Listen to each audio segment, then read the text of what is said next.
Over the years, there have been many other mysterious stories that have emerged from the area. The names of park areas such as Dead Man Valley, Headless Creek, Headless Range, and the Funeral Range relate to these stories and legends. 200 Mile Gorge, Nahanni National Park, the Valley of the Headless Men, the MacLeod brothers and the lost MacLeod Mine. The First Nations people through oral history speak of an unknown evil lurking within the spectacular 200 Mile Gorge, also called the Valley of the Headless Men. And most avoid the area.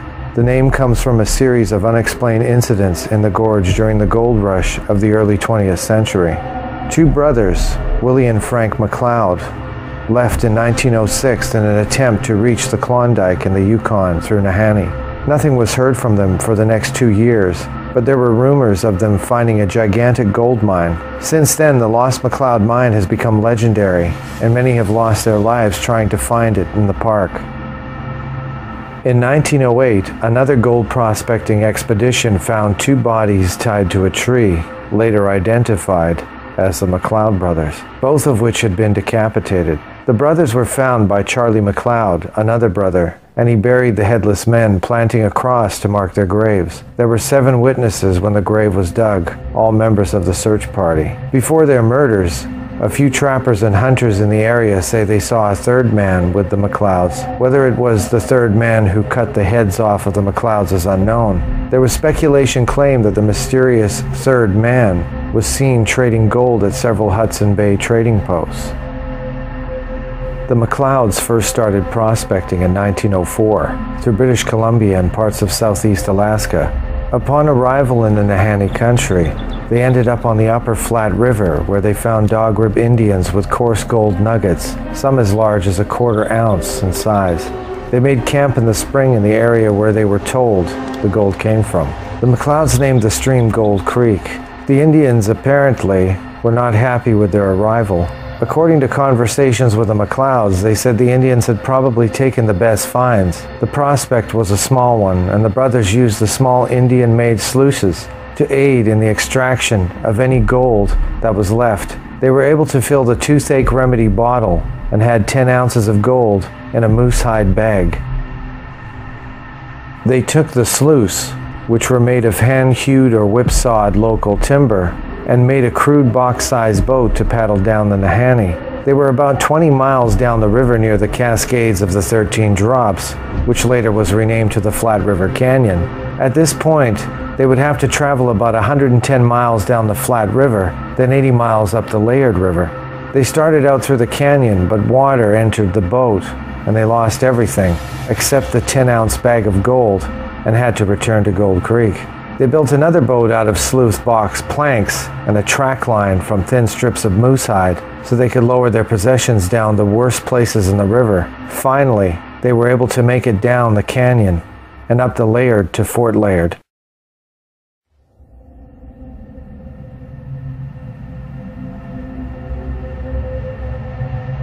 Willie decided to work a while for the Hudson Bay Company at the fort, but in 1905 decided to head out in search of more gold.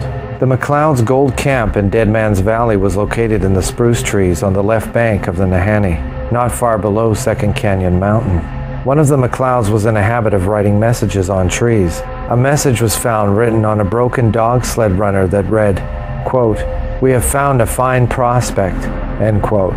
The supposed third man in the party showed up at Telegraph Creek in British Columbia sometime later, tracked by the mounted police, who eventually traced him to Vancouver. It was estimated he had about $8,000 in gold nuggets. The lost MacLeod gold mine has been the focus of countless searches. In 1963, the last group of gold prospectors in the area from Europe vanished without a trace. In 1917, the decapitated body of Swiss prospector Martin Jorgensen was found next to his burned cabin near Flat River. In 1945, the unnamed body of a miner from Ontario was found in his sleeping bag without its head. Trapper John O'Brien was found frozen next to his campfire matches, still in his hand. In 1962, the pilot of a light aircraft miraculously survived a crash unscathed and set about building a camp a short distance from the place where the plane went down. He was so well equipped to survive with food, fuel, shelter, and camp provisions from the aircraft's cargo that he was confident that rescue would come within a matter of days. So he waited and wrote about the experiences in his diary. Many times he watched as searching aircraft flew overhead, but none saw him. He was only 6 miles as the crow flies from his destination, although he was probably unaware of his exact location. For around 50 days he sat alone waiting for rescue, and then he mysteriously disappeared, as the diary entries stopped abruptly. 6 months later, his plane was discovered by chance, followed by the camp and his diary. To this day, no further trace of him has ever been found. Through the years, other camps were found with remnants of bones and scattered equipment. It was as if someone wanted the valley to himself. Some of the deaths were investigated, and it was discovered the prospectors had developed scurvy and died. The deaths have been blamed on natives, grizzly bears, fights between prospectors, or supernatural causes. Attacks by the locals who lived in the valley are most likely, as they would not have taken kindly to white men trespassing on their land.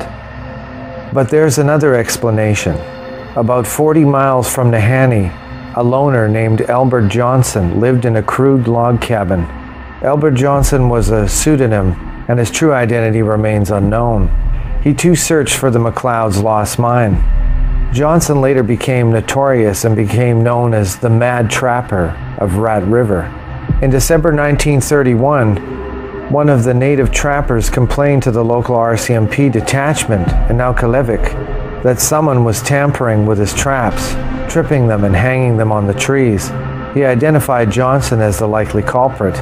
On December 26, Constable Alfred King and Special Constable Joe Bernard, each of whom had considerable northern experience, trekked the 60 miles to Johnson's cabin to ask him about the allegations. Seeing smoke coming from the chimney, they approached the hut to talk. Johnston refused to talk to them, however, seeming not to even notice them. King looked into the cabin window, at which point Johnson placed a sack across it. The two constables eventually decided to return to Aklavik and get a search warrant.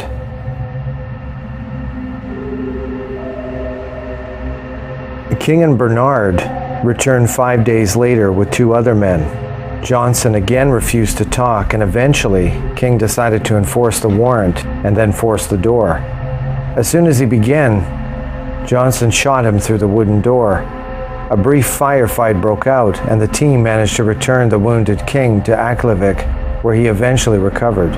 When Johnson was finally cornered up on Eagle River in northern Yukon Territory and the border of the Northwest Territories, the event became the media circus as Johnston eluded the Royal Canadian Mounted Police, the team sent to take him into custody, which ended after 150 miles, a foot chase lasting more than a month, and a shootout in which Johnston was fatally wounded on Eagle River, Yukon. In his possession were found some gold teeth extracted from mouths of prospectors found dead in the Headless Valley. It's safe to assume that the most recent disappearances of hikers and backcountry enthusiasts is not the result of the elusive Johnson all those years ago, but who then is the culprit of today's disappearances? Perhaps there is a supernatural force that is truly responsible. It seems unlikely that it could be a tribal group that has somehow been undetected by the modern world and the local peoples of the area, but not impossible. The mystery still continues.